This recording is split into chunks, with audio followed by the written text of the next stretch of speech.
Gloire à Dieu. Nous bénissons le Seigneur pour votre présence. Je crois que vous êtes à la bonne adresse et nous voulons prier maintenant en ce moment. Prions. Papa, merci pour ta présence. Merci pour ta parole. Merci pour ton amour.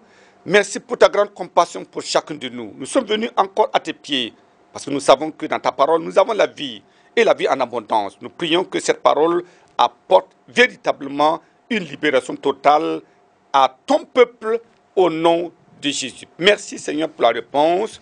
Au nom de Jésus, nous avons prié. Amen. Merci beaucoup d'être là. À la dernière session, nous avons parlé de la libération totale. Et aujourd'hui, nous continuons avec la deuxième partie de ce séminaire qui est le jour de la libération totale. Ce jour, c'est votre jour. Je prie que la puissance de Dieu se déclenche et que tous les liens soient brisés et les alliances soient détruites et que vous leviez maintenant sans embâche et courir, sauter au nom de Jésus. Alors, le message est intitulé « L'onction pour briser le joug des géants ». Les géants sont ceux-là qui amènent la peur, la crainte. Alors, c'est important, après avoir vu le pardon, premier message, alors nous avons besoin maintenant de la grâce pour libérer les captifs à travers le brisement du joug de Satan. Satan a mis des jougs sur beaucoup de personnes. Alors, elle marche courbée, triste, parce que le joug est là. Mais je prie que la puissance de Dieu qui brise le joug descende maintenant dans votre vie et que vous en soyez délivrés au nom de Jésus. Voyons alors 1 Roi chapitre 19, le verset 2. 1 Roi 19, verset 2. Jézabel envoya un messager à Élie pour lui dire que les dieux me traitent dans toutes les rigueurs. Si demain à cette heure, je ne fais de ta vie ce que tu as fait de la vie de chacun d'eux. Ça, c'était une parole terrible que Jézabel, la femme d'Akab, le roi d'Israël, une incarnation d'un message ou un messager de Satan détruisant la vie des gens. Elle était non seulement idolâtre, mais elle était aussi une femme complètement dépravée, une prostituée dans sa nature. Elle n'a pas la crainte des hommes de Dieu et elle a commencé à menacer le prophète de Dieu. Ça, c'est quand on regarde, on dit c'est une femme, mais non. Derrière cette femme, il y avait un esprit, oui, qui lui a été donné, et ces paroles étaient des paroles assassines. Et tout le monde, même Akab, avait peur de Jézabel. Et voilà comment il a menacé cet homme de Dieu. Regardons Luc chapitre 11, le verset 21. Luc chapitre 11, verset 21. Lorsqu'un homme fort et bien armé garde sa maison, ce qu'il possède est en sûreté. Mais si un plus fort vient, oui, un plus fort que lui survient et le dompte, il lui enlève toutes les dépouilles dans lesquelles il se confiait et il distribue ses dépouilles. Ça veut dire quoi? Ça veut dire qu'un homme fort, c'est une puissance démoniaque qui entre dans la vie d'un homme, qui le possède et qui dicte sa loi. C'est un homme fort, ce corps devient son habitation et il fait ce qu'il veut avec cet homme. Plusieurs personnes sont comme ça malmenées. C'est cela, ça veut dire l'homme fort, c'est un géant. Dans la vie d'un homme, il fait trembler tout le monde. Les géants sont partout. Les géants sont au niveau des nations. Les géants sont dans des familles.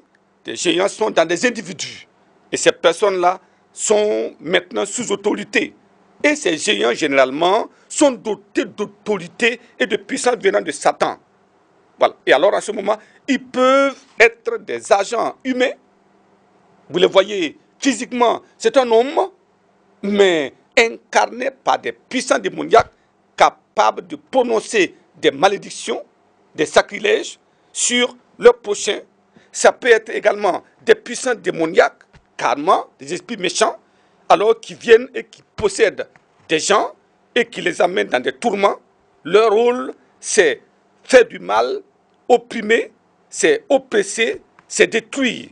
C'est cela Mais la parole immuable de Dieu dit, Jésus apparut afin de détruire les œuvres du diable. Je crois de tout mon cœur que la puissance de la croix détruira toutes les œuvres du diable dans votre vie au nom de Jésus. Nous allons considérer 3 points dans le message. Premièrement, nous parlons de la menace des géants dans la vie des hommes. Comment les géants menacent des gens. Deuxièmement, nous allons parler de la mauvaise attitude face à la captivité des géants. Quand quelqu'un est dans la captivité, quelle est la mauvaise attitude à adopter? Alors, et maintenant, troisièmement, nous parlons de la manifestation de la puissance de l'esprit pour la libération totale des captifs. Êtes-vous captif, captive? Alors, il y aura la démonstration de la puissance de Dieu pour apporter la libération. La menace des géants dans la vie des hommes. Les géants s'attaquent à tout le monde, s'attaquent aux non-croyants, s'attaquent aux croyants, s'attaquent aux serviteurs de Dieu, s'attaquent même les prophètes de Dieu. C'est cela, ce sont des puissants démoniaques incarnés ou directement démoniaques qui viennent dans la vie de l'homme et qui créent des problèmes terribles. 1 Roi, chapitre 19. 1 Roi, chapitre 19. Nous lisons le verset 2.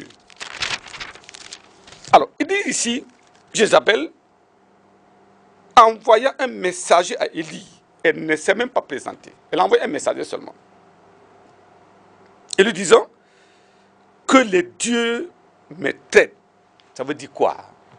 Ça veut dire que ces dieux, ces puissants démoniaques, dans sa vie, il dit que ces dieux la traitent de toute leur rigueur si demain, à cette heure, je ne fais de ta vie ce que tu as fait de la vie de chacun d'eux. Ça veut dire quoi? Alors, les enfants d'Israël avaient abandonné Dieu et Élie est venu pour la restauration du peuple de Dieu. Et alors, il a fait appeler les 400 prophètes d'Astarté, 450 prophètes de ceci et de Baal, et il a dit, bon, venez, si vous êtes forts, si votre Dieu est vivant, nous allons alors construire 2 autels. Et dans votre hôtel, coupez votre bœuf et criez afin que votre Dieu Baal et Astarté viennent maintenant mettre du feu. Moi, je prierai, je ferai la même chose. Et alors, si mon Dieu est le Dieu tout-puissant, qu'il réponde par le feu. Effectivement, alors Baal et Astarté, les prophètes ont crié pendant toute la journée, rien ne s'est passé. Et Élie, alors, pendant la période de l'offrande du soir, il a dit, Seigneur, réponds-moi par le feu, et le feu est descendu. Et alors, tous les enfants d'Israël se sont prosternés en disant, c'est l'Éternel qui est Dieu, c'est l'Éternel qui est Dieu. Et alors il a dit, bon, rattrapez tous les 450 prophètes de Baal et d'Astarté, et on les passe au fil de l'épée. Ils ont été détruits. Et maintenant, cette femme n'était pas là. Son mari était là, mais il n'a pas pu dire grand-chose.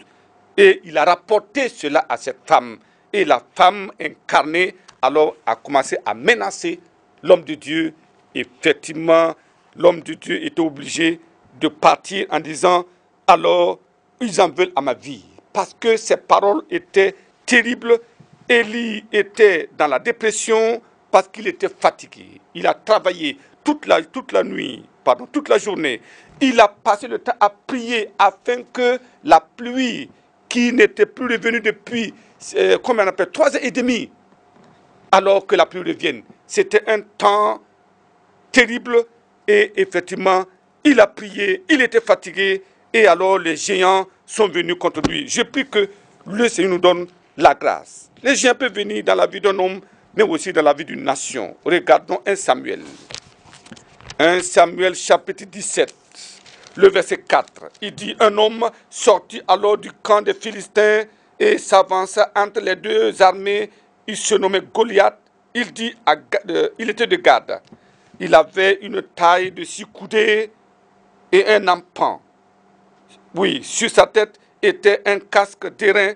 Il portait une cuirasse et à écailles et d'un poids de 5000 cycles d'airain.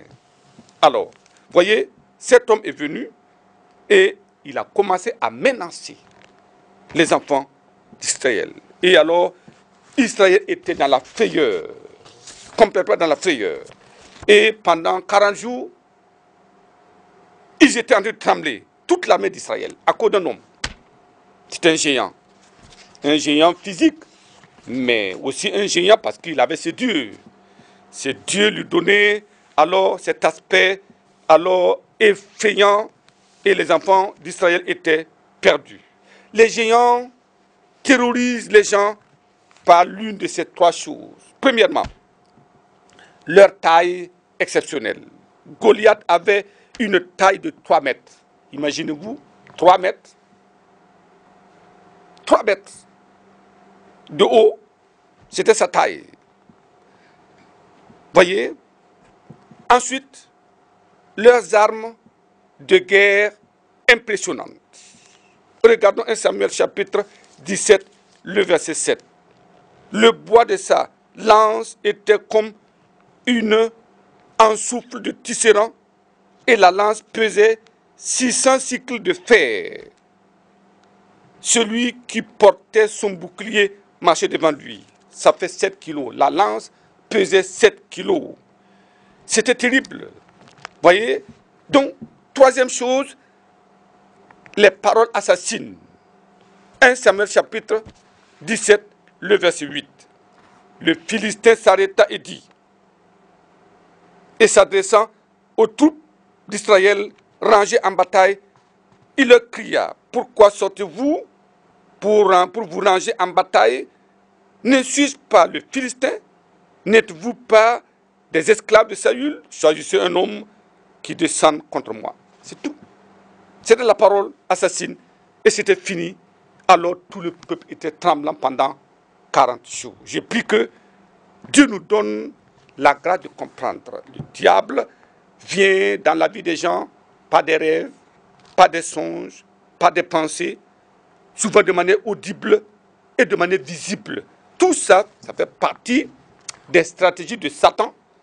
Et alors, beaucoup sont effrayés, beaucoup sont troublés, et beaucoup même sont devenus fous à cause des esprits méchants dans leur vie. Mais aujourd'hui, la libération totale est annoncée. Deuxième point, la multitude face à la captivité des géants. Quand un géant vient dans votre vie, un esprit de terreur vient dans votre vie, qu'est-ce que vous devez faire? Le but visé par les géants, c'est créer une psychose, de la peur, de l'effroi. Oui, qui sont les pires ennemis de la foi. Quand un enfant de Dieu est dans la peur, il n'y a plus de foi. Quand il est dans la frayeur, il n'y a plus de foi. Un homme effrayé ne peut plus compter sur les promesses infaillibles de Dieu. Il est paralysé. Il devient une proie de l'ennemi. Quelles sont les attitudes à ne pas avoir? Premièrement, c'est se laisser effrayer. 1 Samuel chapitre 17, verset 11. Et Saül et tout Israël entendirent ces paroles du Philistin. Ils furent effrayés et saisis d'une grande crainte. C'est fini. Il ne faut jamais se laisser effrayer par ce que vous entendez ou par ce que vous voyez. Restez stoïque, ferme dans la foi, et alors vous allez contrer l'ennemi, quel que soit ce qu'il veut et ce qu'il fait. Alors, regardez le verset 16. Verset 16, 1 Samuel 17, le verset 16, il dit, le Philistin s'avança matin et soir et se présenta pendant 40 jours. Oui, pendant 40 jours. Alors, c'est important. Deuxième chose à ne pas faire, c'est oublier. Très facilement, on oublie. Vous voyez, pendant 40 jours, les enfants d'Israël ne se sont pas souvenus qu'à Canaan habitaient des géants aussi. Mais, on les appelait des enfants d'Anak, mais la puissance de leur Dieu les avait tous anéantis. On oublie. Les géants effraient les hommes et ils oublient. Quand vous oubliez, c'est grave. Ils ont oublié que Pharaon était aussi un géant. Mais aussi la mer Rouge était un géant. Le rocher qui les suivait, ils avaient oublié pendant leur marche dans le désert. 400 ans. 40 ans du moins. 40 ans. Ils ont marché dans le désert. Mais un rocher les suivait. Quand ils avaient soif, le Seigneur dit, frappe le rocher, et l'eau coulait. À des moments, il dit, parle au rocher, gloire à Dieu. Et la Bible nous dit que ce rocher, c'était Christ. Ils ont oublié cela. La colonne de nuée, la colonne de feu, tantôt donnant l'apparence sombre vers les ennemis, éclairant le chemin des enfants de Dieu. Ils avaient oublié cela. Ils ont oublié que lorsque l'arche de Dieu était partie chez les Philistins, à Dagon, alors dans la maison de Dagon, ils ont placé l'arche de l'Éternel et Dagon s'est cassé le tronc, s'est cassé les jambes et les bras et c'est fini. Donc ils ont oublié la puissance de Dieu. C'est effrayant, c'est déplorable d'oublier l'omnipotence de Dieu, sa fidélité et sa compassion. Troisième chose à ne pas faire, la mauvaise attitude, c'est fuir. Quand vous fuyez, l'ennemi a de l'avantage sur vous. 1 Roi chapitre 19, verset 3. Élie, voyant cela, se leva et s'en alla pour sauver sa vie. Il arriva à Bécheba, qui appartient à Juda. Il laissa son serviteur. Pour lui, il alla dans le désert et après une journée de marche, il s'assit sous un genêt et demanda la mort en disant, c'est assez maintenant, Éternel, prends mon âme, car je ne suis pas meilleur que mes pères. Oui, la mission n'était pas terminée, Élie. Oui, il était fatigué, Élie. Il était déprimé, Élie. Mais la mission n'était pas terminée. Il ne faut pas fuir devant l'ennemi. Nous ne devons pas fuir devant l'ennemi. Nous devons nous arrêter et compter sur les promesses infaillibles de Dieu. Mais vous voyez, quand il est parti là-bas, Dieu savait que Élie était fatigué simplement. Alors il était couché, un ange est arrivé, il l'a tapé, il a dit, mais lève-toi et mange. Alléluia, un gâteau cuit sur des pierres chauffées, et alors une cruche, il mangea et il se recoucha. Deuxième fois, l'ange dit, lève-toi et mange. Quand il a mangé ceci, alors il a marché 40 jours et 40 nuits, sans s'arrêter. La puissance de Dieu qui galvanise les croyants. Je prie que cette puissance vous atteigne au nom de Jésus. Troisième point, enfin, nous parlons de la manifestation de la puissance de l'Esprit pour la libération totale des captifs. Alors, vous savez, le diable sait quand est-ce que vous avez peur, à quel moment vous êtes fatigué, déprimé. Alors, il envoie ses géants pour vous troubler. Mais Dieu va les troubler en ce jour au nom de Jésus. Élie avait besoin d'une injection simplement, et alors il allait se lever et aller, et c'était fini. Il y a beaucoup de géants beaucoup de gens qui sont surmenés, comme Élie. Peut-être c'est cela, mais aujourd'hui, la puissance de Dieu va vous ranimer au nom de Jésus. Alors, qu'est-ce que vous allez faire? C'est compter sur la grâce de Dieu simplement. Enlever la pierre, enlever la transgression, l'idolâtrie, le mal, et alors la rémission du péché vous sera donnée, et la connexion avec la puissance de Dieu sera une réalité au nom de Jésus. Vous savez, l'onction fait la différence. Ça veut dire quoi? Regardons 1 Samuel. L'onction fait la différence. 1 Samuel chapitre 17, le verset 26. Il nous dit là-bas, David dit aux hommes qui se trouvaient près de lui, que ferait-on à celui qui tuera ce Philistin et qui ôtera le propre du dessus d'Israël? Qui est donc ce Philistin? C'est incirconcis pour insulter l'armée du Dieu vivant. Gloire à Dieu. Voyez, David n'était pas un soldat. Son père, Isaïe, lui disait, va au front, apporte de la nourriture à tes grands frères et reviens me donner leur état de santé. C'était un berger. Mais quand David est arrivé là-bas, il a entendu ce Philistin insulter l'âme du Dieu vivant. Il a dit, mais qu'est-ce qu'on va faire à celui qui va le tuer? Pendant 40 jours, personne n'a parlé de cela. Mais David a dit, qu'est-ce qu'on va faire? Regardons encore le verset 32. Verset 32, David dit à Saül, que personne ne se décourage. À cause de ce Philistin, ton serviteur ira et se battra avec lui. Alléluia. Que personne ne se décourage. Mais quand vous regardez ce jeune enfant, ce jeune homme qui était là, pas un soldat, mais il y avait ses frères, Eliab était là, il y avait le chef de l'armée qui était là, Saül, le roi, était là, toute l'armée était là. Mais pendant 40 jours, tout le monde tremblait. Rappelez-vous, David, quand il était derrière son troupeau, un lieu est venu, il a détruit, il a tué. Un ours est venu, il l'a déchiré. Est-ce que c'est sa propre force? Non, c'est la puissance de Dieu, c'est l'onction qui était sur David en ce moment-là. Et l'onction fait toujours la différence. Alors, regardez maintenant ce que l'onction peut faire. Alors, 1 Samuel chapitre 17, le verset 45. Il dit maintenant, verset 45, David dit aux Philistins, tu marches contre moi avec l'épée, la lance et le javelot, et moi je marche contre toi au nom de l'Éternel des armées, du Dieu de l'armée d'Israël que tu as insulté. Alléluia, c'était clair. Aujourd'hui, c'est fini.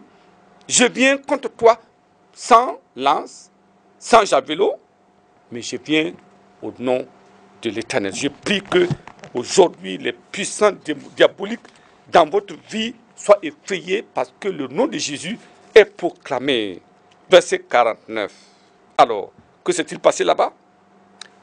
Il mit la main dans sa gibecière, gloire à Dieu. Il y prit une pierre et la lança avec sa fronde. Il frappa le Philistin au front et la pierre s'enfonça dans le front du Philistin qui tomba le visage contre terre. Ton géant va tomber. Voyez, il était protégé depuis les pieds jusqu'à la tête. Il n'y avait seulement qu'un petit espace entre son casque et sa protection. Et la pierre est partie là-bas. Comment c'est fait? C'est Dieu qui dirige le combat. C'est pour cela, aujourd'hui, ne comptez pas sur la sagesse des hommes, comptez sur la puissance de Dieu. Et voilà pourquoi aujourd'hui, nous allons prier ensemble. Y a-t-il un géant dans ta vie, dans votre vie? Y a-t-il des malédictions familiales dans votre vie?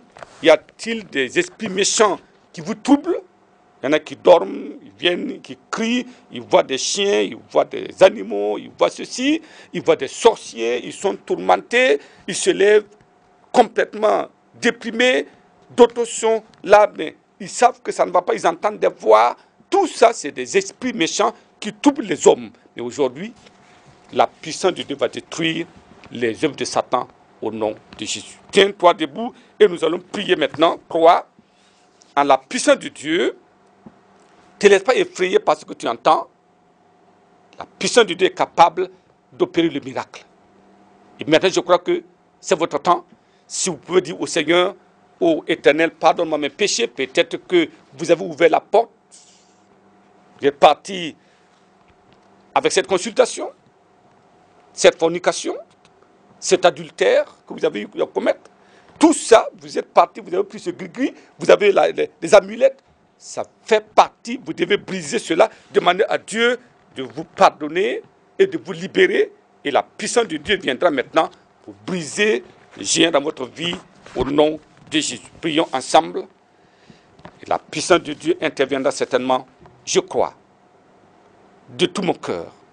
Si vous croyez, prions ensemble maintenant.